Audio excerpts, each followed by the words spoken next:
Apprendre à se connaître avec Floriane, le coin de Félie.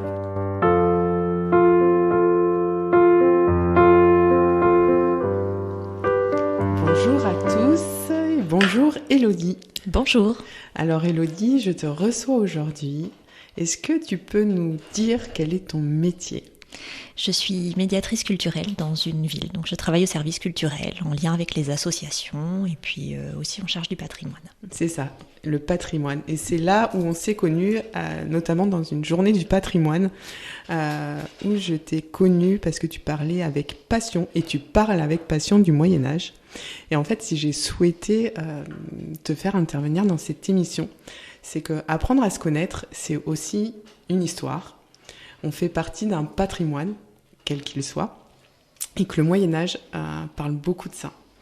Et dans la manière dont tu abordais les choses, notamment avec les habitudes des vies quotidiennes, avec comment les gens fonctionnent entre eux, les lieux d'habitation, enfin toutes ces choses qui sont parfois méconnues, parce que le Moyen-Âge, on entendait parler souvent dans les études d'une certaine manière, et en fait quand on va un peu plus loin dans le sujet, ça amène énormément de renseignements, de richesses.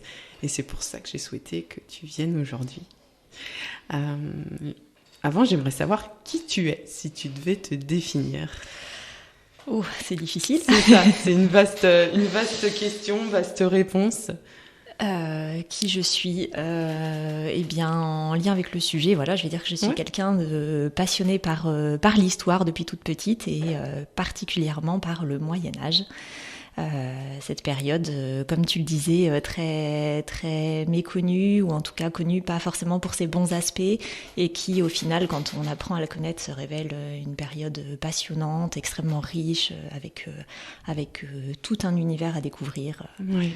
Et je te remercie parce qu'en préparant du coup l'émission, j'ai vu le potentiel de richesse à aller chercher, à fouiller, toutes les interrogations, tout ça, et je te remercie. Et du coup, tu vas pouvoir là nous en parler pendant l'émission, et je pense que ça amènera sûrement une recherche après par les personnes qui vont potentiellement écouter aussi l'émission. Ça serait chouette. Et notamment sur aussi la place de la femme. Au Moyen-Âge, alors on l'abordera tout à l'heure, oui. Et du coup j'ai été surprise par rapport à ça, et c'est ce que t'amenais. En fait, on a une idée préconçue des choses, alors que c'est différent, ça se passait différemment. On abordera tout à l'heure. Quel est ton parcours qui fait que t'en es arrivé là pour toi ? Que j'en suis arrivée à apprécier le Moyen-Âge, c'est ça ? C'est ça. Ça date de mon enfance, je pense. Donc, c'est pas mon parcours qui m'a amenée à apprécier l'histoire ou le Moyen-Âge, c'est plutôt l'inverse en fait. C'est plutôt cet intérêt, cette passion que j'ai depuis toute petite qui m'a dirigée dans mes études vers des études d'histoire et puis autour de la culture et du patrimoine. Okay. Et au fur et à mesure de mes études, de mes projets professionnels, personnels, voilà, c'est ce goût pour ces temps passés revenait, et donc je le mettais à contribution aussi dans mes projets. Donc en fait, c'est ta passion qui a fait ton parcours. C'est ça. C'est chouette. Oui. Donc en fait, tu as écouté tes sens, en fait, ce que tu aimais, voilà. Niveau émotionnel, niveau ressenti, niveau perception des choses qui t'intéressaient, ce qui t'intéresse, et tu en as fait un parcours. J'ai pas fait mes études en me disant, en ayant un objectif professionnel en tête et en me disant je fais ça pour arriver à ça. C'était plutôt comme une opportunité, en fait. Je me disais, pendant 3 ans, 5 ans, on va parler de sujets qui me passionnent et ça va être génial. Je vais profiter de ces instants-là et on verra où ça me mène. Et ça t'a amené vers plusieurs métiers. Et ça m'a amené vers plusieurs métiers, et toujours en lien avec des choses que j'adore, donc c'est génial. Ça en fait un enrichissement et du coup un épanouissement personnel et professionnel. Tout à fait. Super. Ok. Et du coup, alors qu'est-ce que tu as fait comme métier justement par rapport, tes différents métiers qui ont un lien avec ta passion ? J'ai travaillé en musée, dans des monuments historiques. Et puis actuellement, donc, pour le service culturel d'une commune. Oui. Et donc voilà, on est toujours à travers des métiers différents, en lien avec le public, en lien avec la culture, avec l'histoire. Et c'est aussi quelque chose que j'adore en fait, c'est transmettre ce qui moi me plaît en fait, en parler et à travers des animations, à travers des visites, rencontrer les gens et puis essayer de leur faire aimer ce qui moi me plaît. Oui. Et c'est vrai que c'est une des choses que alors j'ai apprécié et que d'autres ont apprécié lors de cette journée où tu as présenté le Moyen-Âge, c'est par rapport à nos questions. En fait, tu allais chercher l'information, tu l'enrichissais par tout un apport et vraiment, ça a été vraiment apprécié. Oui, c'est un échange. Ouais. Quand on parle de quelque chose, on n'a pas notre texte, on va dire, déjà tout fait. En fait, il faut répondre aussi en fonction des questions des gens, des intérêts des gens, c'est ça. pour qu'après, eux s'intéressent aussi à ce dont on parle. Oui. Parce que les intérêts d'une personne vont être différents de ceux d'une autre. Et à travers, en parlant du Moyen-Âge, on peut parler de tout un tas de sujets, en fait. Et c'est ce qui s'est passé, d'ailleurs, lors de la rencontre et lors de la préparation de l'émission. Où je me suis dit, mais en fait, il y en a encore et encore à apprendre. donc c'est vraiment chouette. Quand tu parlais que l'histoire te passionne, qu'est-ce qui te passionne, en fait, dans l'histoire ?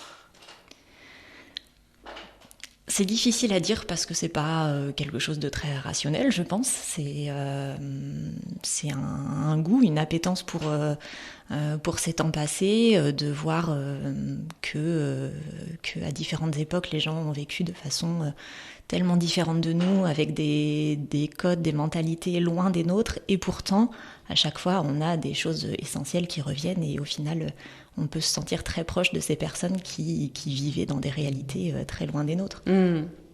Et ça fait un rapprochement par rapport à mon accompagnement, en fait, moi au cabinet, où tu nous disais que en fait, tu apprenais de leur façon de vivre et de voir leur monde, et du coup, ça te donnait envie aussi de comprendre.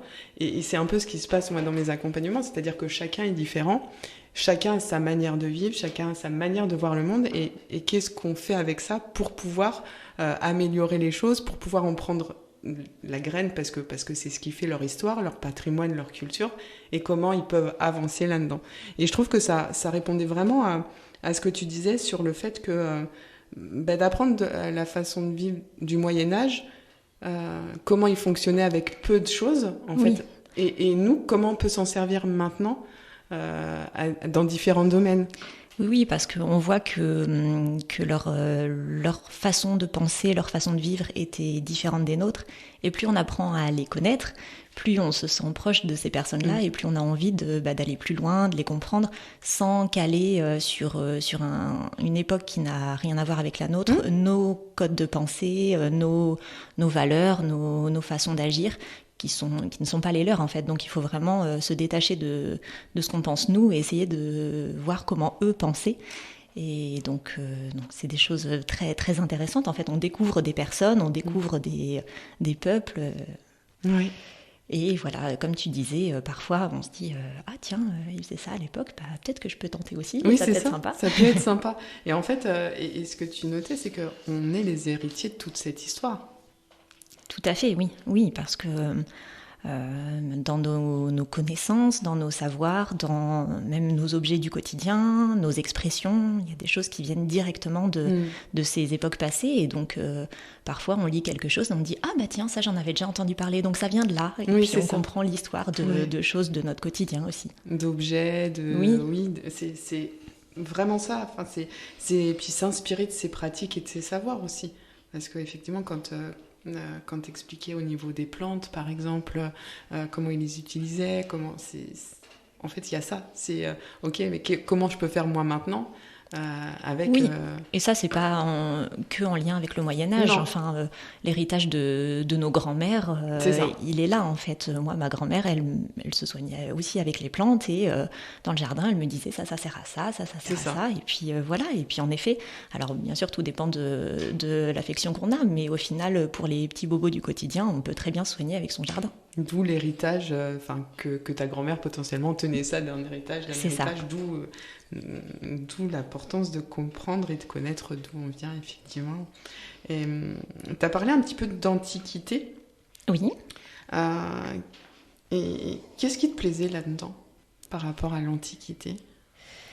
L'Antiquité, c'est une période encore plus loin de nous, avec des systèmes de pensée encore différents et très mystérieuses parce que c'est normal, plus les époques sont proches de nous, plus on a de témoignages concrets, d'objets concrets, et mieux on les connaît. Et l'Antiquité, au quotidien, l'histoire découvre de nouvelles choses, revient sur des découvertes, des choses qu'on pensait acquis, et puis là, on nous dit, non, en fait, ça fonctionnait pas comme ça, et puis on change nos savoirs sur cette époque, c'est en constante évolution, et puis oui, c'est des périodes assez fascinantes quand on peut voyager, qu'on va en Égypte, en Grèce, on voit encore des choses incroyables qui datent de 2000, 3000 ans. Et c'est fou d'avoir encore ces témoignages-là et de pouvoir se projeter dans leur vie. C'est ça. Et des fois, on peut même se dire qu'on n'a rien inventé. On pense qu'on a inventé des choses et au final... Tout à fait. Et d'ailleurs, durant l'Antiquité, ils avaient des savoirs qu'aujourd'hui on a perdus. Et alors l'exemple que tout le monde connaît, c'est les pyramides, mais il y en a plein d'autres où on se dit, mais au final... On ne sait toujours pas exactement comment ils avaient fait. Donc, ils avaient des compétences, des savoirs qui se sont perdus avec le temps et que peut-être on redécouvrira plus tard. Est-ce que tu penses qu'ils sont en train d'être de plus en plus redécouverts, tous ces savoirs ? Est-ce qu'on se dirige un peu plus là-dessus ? On s'en inspire. Parce qu'on a des technologies que les époques passées n'avaient pas, mais on peut s'inspirer de beaucoup de choses qui ont été faites avant pour les réutiliser. Et puis aussi, on a les courants low-tech qui se développent aujourd'hui, où on se rend compte qu'on peut faire beaucoup de choses sans utiliser beaucoup de technologies, juste avec des choses qu'on a sous la main, que la nature nous offre. Et puis comment on peut créer et subvenir à nos besoins assez simplement, en fait. C'est beaucoup de seconde main aussi, on entend, de partage, de troc, donc et c'est ce qui faisait beaucoup au Moyen-Âge. Oui, tout ce qui est troc, tout ce qui est même partage, transmission. Oui, et puis les personnes avaient aussi plus de compétences aussi que nous, dans le sens où une personne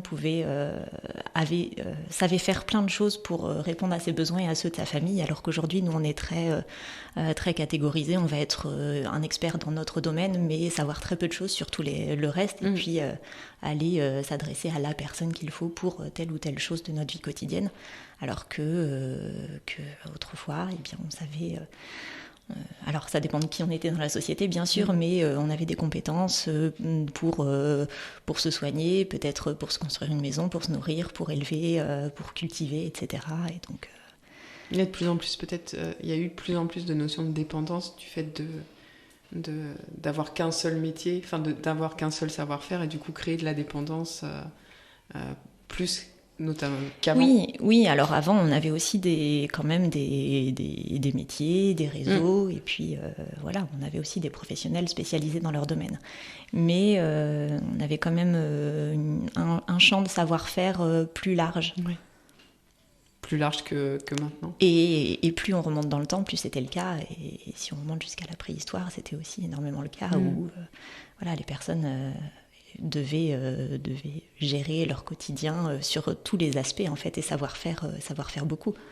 Le quotidien a changé, en fait. Oui. Le quotidien a évolué d'une certaine manière. Mais on y revient de plus en plus. Oui, c'est vrai qu'avec puis même tout ce qui est changement climatique, tout ça, toutes les pensées, les croyances se modifient, et du coup, qu'est-ce qu'on peut faire s'il n'y a plus, en fait. C'est ça. Alors qu'avant, c'était qu'est-ce qu'on fait avec ce qu'on a. Maintenant, c'est comment on fait quand il n'y a plus. C'est ça. Comment on fait avec moins et plus de personnes. Et donc là, justement, pour en revenir au Moyen-Âge, ils avaient déjà eu ces préoccupations-là, parce qu'on a eu une période où les conditions étaient favorables, la population a énormément augmenté. Et puis déjà, on s'est dit, s'il y a plus d'humains, avec autant de ressources, comment on fait ? Et donc, ces questions-là se sont déjà posées, en fait, comment subvenir aux besoins de tout le monde, alors que les ressources ne sont pas démultipliables à l'infini. nos questions, nos préoccupations actuelles. Voilà, c'est ça, avec les technologies en plus de ce qu'il y avait avant. Du coup, quand on aborde le Moyen-Âge, etc., quand j'ai lu tout ça, c'est vrai que je te disais que dans l'émission, moi j'aborde beaucoup tout ce qui est émotionnel et le lien avec la puissance du mental, l'émotion et les croyances. Que peux-tu nous dire justement sur les croyances au niveau du Moyen-Âge, qui a une connotation potentiellement autre que celle quand j'accompagne les personnes? Oui, alors le Moyen-Âge est une époque très croyante, très chrétienne, et en fait on ne peut pas vraiment comprendre le Moyen-Âge sans percevoir l'importance de la foi, parce que la religion, Dieu était présent tous les jours dans le quotidien de ces personnes-là. Et en fait, si on veut comprendre les gens du Moyen-Âge, il faut partir du principe que, oui, pour eux, Dieu existe et on ne remet pas ça en cause.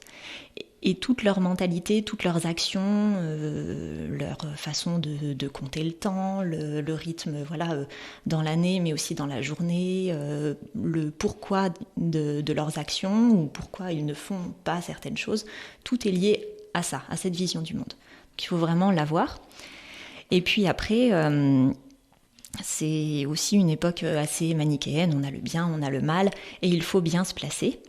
Donc voilà, ils avaient des valeurs et il y avait un gros travail à faire sur soi pour justement aller vers le bien et refuser le mal. Alors, leurs valeurs de ce qui était bien et ce qui était mal, c'est pas forcément les mêmes que celles qu'on a aujourd'hui. Donc voilà. Mais on avait ce travail-là. On avait aussi la pratique de la méditation, de l'introspection, pour justement réfléchir à soi, son soi interne, comment on veut agir, quelle action on veut avoir sur le monde, est-ce que nos actions étaient bonnes ou mauvaises, comment faire pour rectifier si on a eu des actions mauvaises, etc. Et puis se recentrer sur soi-même. Alors eux, ils parlaient de sentir Dieu à l'intérieur de soi. Aujourd'hui, on parlerait d'autres choses, mais au final, voilà, l'idée, c'est de se recentrer, de s'écouter, d'écouter le monde autour et puis de trouver la voie juste. Ok. On va juste écouter... une de chansons que tu as choisi à faire partager, à faire découvrir. Et puis après, on va continuer sur cette lancée de croyance, parce qu'effectivement, c'est quelque chose qui est important, d'avoir foi en quelque chose, et c'est cette foi qui amène nos actes, nos pensées, nos comportements. Et c'est pour ça que je trouve aussi judicieux d'en parler, parce que quand tu amènes le sujet par rapport à Dieu, où en fait tout est... calculer leurs habitudes, etc. par rapport à cette croyance, c'est aussi comme ça qu'on fonctionne nous chaque jour, et pour autant on a oublié qu'on portait cette conscience-là. C'est ça, c'est une autre croyance, mais c'est elle est toujours là. C'est une autre croyance. Quelle chanson tu as choisie? Alors, j'en ai choisi 2. Oui. J'ai choisi la chanson Star of the Sea des Medieval Bees, qui reste dans la thématique médiévale. Donc c'est un groupe contemporain, mais qui s'inspire des musiques médiévales. Super. À tout à l'heure. À tout à l'heure.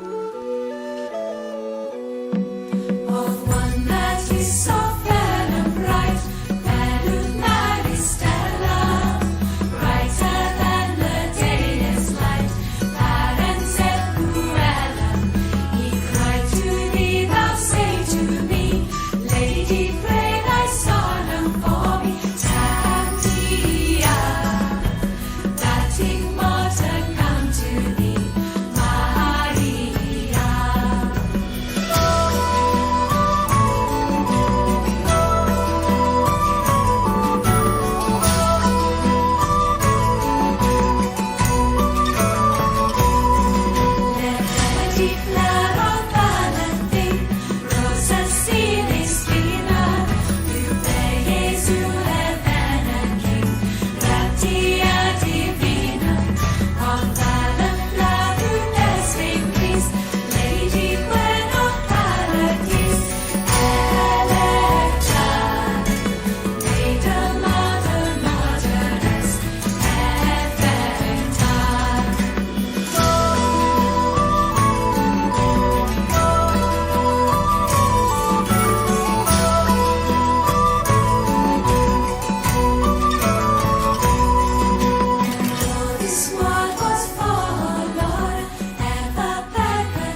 revoilà.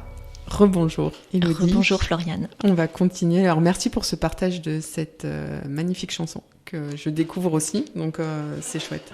Merci pour le partage. On va continuer sur le Moyen-Âge et sur ce qu'on a commencé à aborder juste avant cette belle musique sur les croyances, le fait de croire en Dieu au Moyen-Âge et le fait de cette croyance qui faisait que les personnes étaient vraiment amenées à faire tous leurs gestes du quotidien, leur façon de penser, c'était vraiment par rapport à cette foi en Dieu. Oui, tout à fait. Ouais. Et ça fait vraiment écho dans les accompagnements où en fait nos pensées, nos comportements, nos émotions sont vraiment faites par rapport à ce qu'on croit, à ce qu'on pense savoir, parce qu'il y a beaucoup de choses, ce sont des croyances qui soient vraies ou fausses, en fait, bien ou mal, et on rebondit sur le bien ou mal, quelque chose de bien pour une personne peut être mal pour une autre, et de se dire qu'à un moment donné, qu'est-ce qui est important pour soi, et qu'est-ce qu'on a envie de mettre en œuvre, en fait, par rapport à cette foi que l'on a. Oui, tout à fait, parce que au final, la vérité, il n'y a pas une vérité, chacun a sa propre vérité, et certains aujourd'hui croient en la science comme d'autres croyaient en Dieu autrefois, et cherchent à tout expliquer pour ça, alors que même la science est en constante évolution, on apprend des nouvelles choses au quotidien, et donc ce qu'on pense vrai ne le sera peut-être pas dans 20 ans. C'est ça, et en même temps, c'est cette croyance, cette foi, c'est ce qui fait moteur dans nos émotions, dans ce qu'on pense, dans ce qu'on fait, et ce qui va donner sens à quelque chose qu'on a envie de mener à court, moyen ou long terme, en fait. Oui, c'est ce qui nous porte. C'est ça, comme un peu une passion de historique, comme le Moyen-Âge, par exemple, et qui emmène sur énormément de découvertes et potentiellement un métier, une façon de voir les choses, de vivre. Et du coup, c'est ce que tu disais, c'est ce qui, toi, t'a amené dans cette évolution.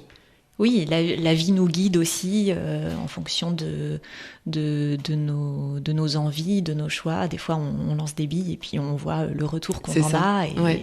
Et souvent, il est très bon. Donc, il faut aussi se laisser porter. Après, en effet, nos croyances font qu'on prend certaines directions et pas d'autres.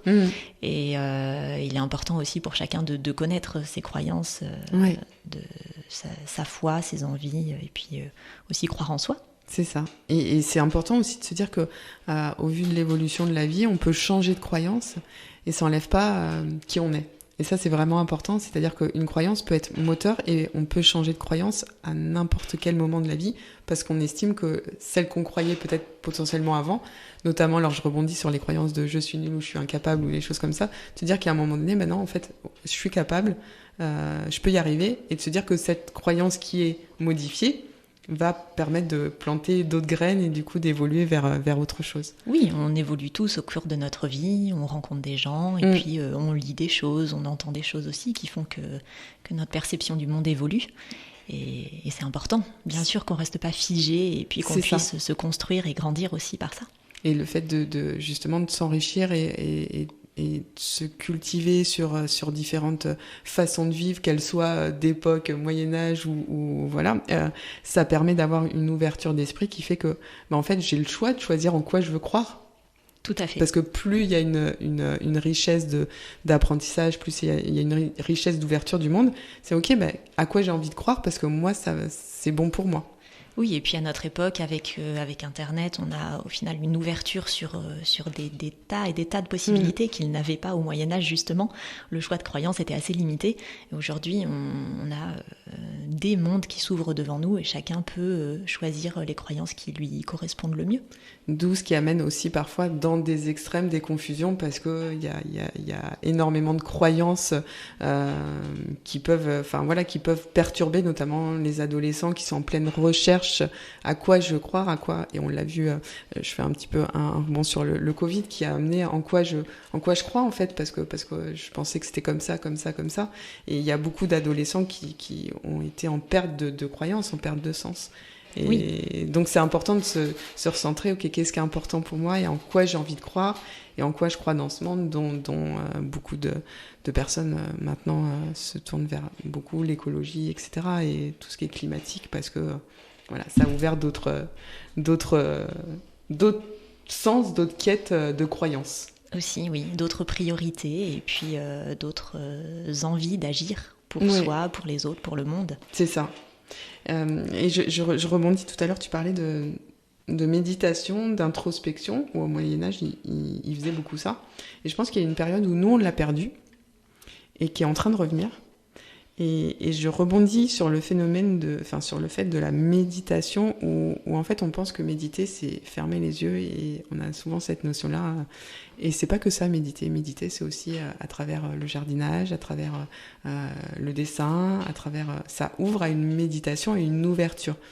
Donc c'est important de rebondir aussi là-dessus. C'est ne pas être en constante écoute de, je ne sais pas moi, être devant la télé ou écouter des vidéos, etc. Non, c'est vraiment être à l'écoute plutôt du monde et de soi. Et puis être ouvert à nos sensations, à nos pensées, pouvoir aussi exclure les pensées pour justement faire le vide dans son esprit. Oui. Voilà, ça amène à la détente, à se connaître soi-même, ça amène aussi à des émotions positives ou négatives, mais qui aident à nous construire.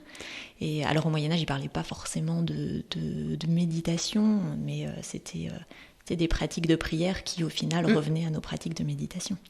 L'inconscient, etc. Ils notaient pas forcément tous ces mots-là et pour autant ils l'a cultivé sans connaître. Oui, il y a beaucoup de choses qu'on a en commun avec eux sans avoir les mêmes termes pour en parler. C'est ça. Eux, c'était quelque chose de naturel, on l'entend. Hein. Enfin, c'est vrai que les gens qui cultivent la terre, etc., ils sont en connexion tout le temps avec ce qu'ils se font en introspection au final et ils mettent pas le terme dessus parce que en fait c'est naturel, c'est une habitude. Oui, ils connaissent le monde, la nature de façon différente peut-être que les gens qui vivent en ville, sans avoir peut-être même conscience des mêmes préoccupations écologiques alors qu'elles sont là. Elles sont là. Et oui, quand on est au quotidien en contact de la nature, des plantes et qu'on en prend soin, on se rend compte du climat qui change, on se rend compte des plantes qui souffrent et puis on veut agir aussi très concrètement. C'est ça, c'est exactement ça. Et il y a de plus en plus de personnes qui rejoignent ces changements et qui mettent en œuvre leur savoir-faire, qu'elles soient diverses et variées, pour revenir à quelque chose de plus sain, de plus naturel, entre guillemets, et pour autant, avec leur savoir-faire, d'ouvrir au final un champ bien, bien plus grand que chacun a tout seul en fait. Oui. C'est vraiment important la transmission comme tu disais tout à l'heure. Oui. J'aimerais bien que tu nous parles du rôle des femmes, du rôle, de la place des femmes au Moyen-Âge, où moi j'ai été assez surprise dans ce que c'est tu vrai m'as amené. qu'on a beaucoup l'image de la femme qui reste à la maison et qui s'occupe des enfants. Et alors bon, on va pas dire que c'était l'égal de l'homme, mais pourtant sa place était plus vaste que ça. Au Moyen-Âge, les femmes travaillent, les femmes peuvent avoir des métiers, un peu dans tous les corps de métier. Alors même si elles sont pas majoritaires, il existe des femmes qui construisent des maisons, des châteaux, des cathédrales. Il existe des femmes chevaliers, des chevaleresses, ça existe. Il existe des enlumineresses. Il y a des femmes qui partent en croisade. Le divorce existe, alors beaucoup moins facilité qu'à notre époque, mais pour autant il existe. On pense à Aliénor d'Aquitaine qui a divorcé par exemple. Alors bon, c'était plutôt réservé aux puissants, mais c'est possible. Les femmes puissantes, il en existe. Les femmes peuvent diriger des châteaux, posséder des terres en propre, pas les terres de leur mari, elles peuvent en posséder, qu'elles dirigent comme n'importe quel seigneur. Quand les hommes partent en guerre, c'est bien elles qui dirigent les châteaux et qui dirigent les domaines. Donc elles ont une place importante dans la société. Elles peuvent faire des choses, elles peuvent prendre des décisions en propre et en fait, étrangement, contrairement à ce qu'on pense, les périodes qui ont suivi, notamment la Renaissance et surtout le 19e siècle, c'est ces périodes-là où elles ont perdu des droits. Et donc voilà, on a en général l'idée que l'histoire suit une ligne directrice et puis que avant c'était moins bien et plus on avance dans le temps mieux c'est. Ben, c'est pas forcément le cas. Et oui. Et pour l'histoire des femmes, on voit bien qu'il y a eu des avancées et des reculs. Et on est héritier aussi de ces époques-là. Donc il y a les femmes ont eu aussi des vies toujours plus compliquées que celles des hommes, ça c'est une constante. Mais il y a des époques où c'était quand même un peu plus facile, et c'est vrai qu'à la Renaissance, elles ont perdu beaucoup de droits, et puis au 19e siècle, on avait des femmes qui, pour le coup, avaient comme presque seule fonction de procréer, en fait. Donc c'est cette histoire assez récente qu'on cale sur notre image de toute l'histoire, alors que ça n'était pas le cas. Non. Et pour autant, on entend très peu parler justement du rôle de ces femmes, de la place de ces femmes au Moyen-Âge. Oui. C'est quelque chose qui est, qui est pas. Oui, et puis le fait forcément. que les femmes travaillent, au final, quand on y réfléchit, c'est évident pour les populations plus pauvres. Eh bien, avoir une personne du couple qui reste à la maison, ça n'a aucun sens. Il fallait que chacun amène le fruit de son travail. Voilà. Donc c'est évident que les femmes travaillaient, même si parfois elles travaillaient dans l'ombre de leur mari, même si c'était la majorité du temps comme ça. Elles travaillaient quand même. Elles étaient actives. Oui, mais comme, voilà, nous sommes tous actifs. C'est juste que pourquoi on œuvre, et on en revient dans les croyances, pourquoi on fait les choses, et qu'est-ce qui mène au fait qu'on veuille trouver un sens à ce qu'on fait et à ce qu'on veut mettre en place chaque moment. Par rapport à... tu avais un bouquin à conseiller? Oui, alors c'est un livre que je conseille parce qu'il est très facile d'accès pour tout le monde. Le titre, c'est Les Grandes Oubliées, pourquoi l'histoire a effacé les femmes. Ouais. Donc voilà, sur l'histoire des femmes, ça commence à la préhistoire et ça va jusqu'à notre époque. Et à chaque fois, on replace les femmes dans leur contexte de l'époque et quelle place elles avaient. Et puis on voit voilà toute cette évolution. Et là, on se rend compte qu'en effet, ce n'est pas linéaire. C'est pas linéaire. Et alors, il y a beaucoup d'autres textes écrits. Michel Perrault, par exemple, pour l'histoire des femmes au Moyen-Âge, est très connu.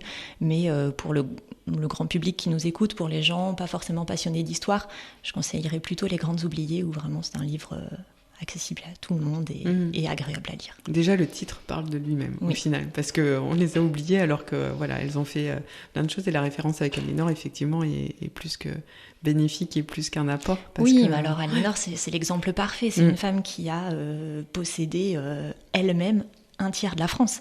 Elle était duchesse d'Aquitaine. L'Aquitaine, c'était un tiers de la France. Elle a épousé le roi de France, mais clairement, c'était elle le bon parti dans l'histoire. Elle a divorcé. Ensuite, elle a épousé le roi d'Angleterre. Voilà, elle gérait ses terres elle-même. Donc, son fils était l'héritier de ce duché-là. Mais ça a toujours... voilà, c'était une femme de pouvoir qui a fait énormément à son époque et qui n'était clairement pas uniquement dans l'ombre de son mari. Oui, c'est ça. Il y a beaucoup de femmes comme ça, au final, quand on retrace l'histoire, qui n'étaient pas seulement l'ombre d'eux. Oui. C'est juste quelle place il y a dans l'histoire et qu'est-ce qu'on a envie d'emmener là-dessus. Et c'est vrai qu'il y a cette phrase où on dit l'histoire est un renouvellement... est un constant renouvellement. Qu'est-ce que tu en penses de ça ? Oui, alors c'est vrai qu'il y a beaucoup de choses qui reviennent. C'est cyclique en fait, on le voit dans beaucoup de choses.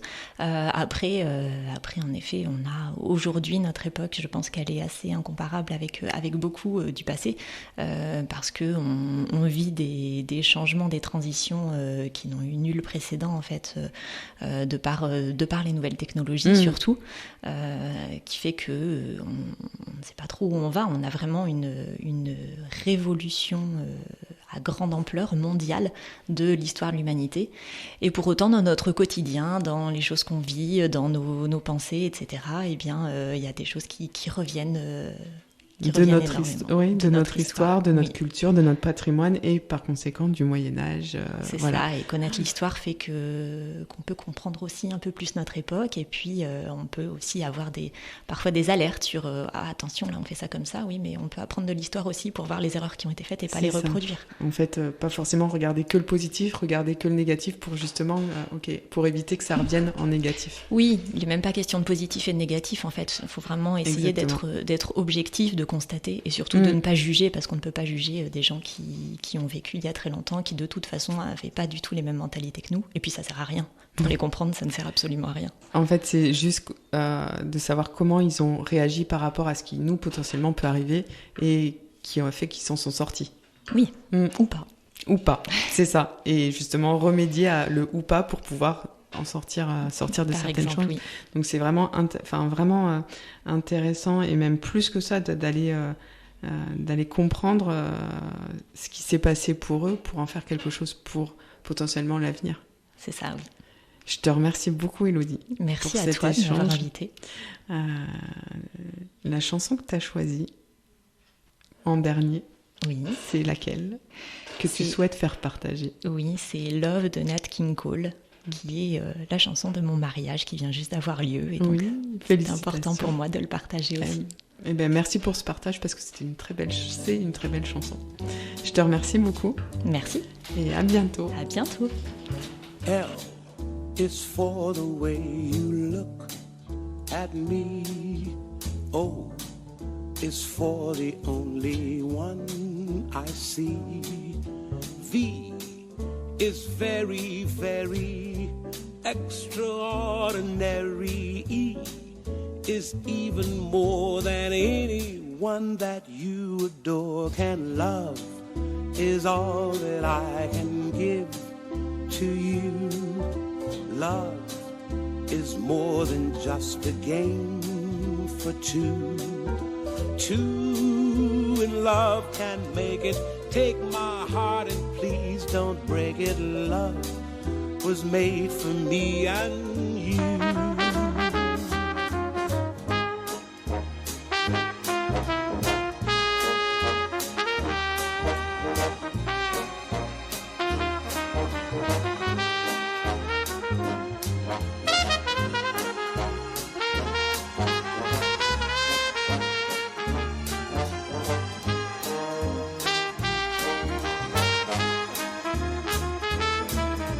L is for the way you look at me. O is for the only one I see. V is very, very extraordinary. E is even more than anyone that you adore can love, is all that I can give to you. Love is more than just a game for two. Two in love can't make it. Take my heart and please don't break it. Love was made for me and you. Love was made for me and you. Love was made for me and you.